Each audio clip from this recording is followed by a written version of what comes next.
அனைவருக்கும் நமஸ்காரங்கள். வருகிற 17ஆம் தேதி ஸ்ரீராம நவமி.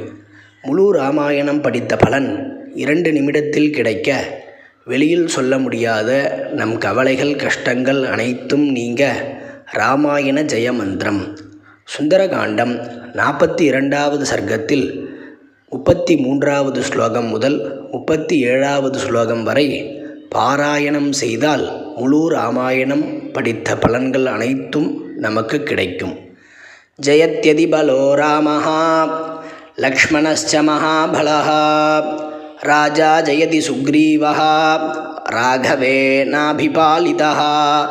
தாசோஹம் கோசலேந்திரஸ்ய ராமஸ்யாக்லிஷ்டகர்மணஹ அனுமான் சத்ருசைன்யானாம் நிகந்தா மாருதாத்மஜஹ ந ராவணசகஸ்ரம் மே யுத்தே பிரதிபலம் பவேத் சிலாபிஸ்து பிரகரதः பாதபைश्च சஹஸ்ரசः அர்த்தயித்வா புரீம் லங்காம் அபிவாத்யா ச மைதிலீம் சம்ருத்தார்தோ கமிஷ்யாமி மிஷதாம் சர்வரக்ஷசாம். நமஸ்காரம்.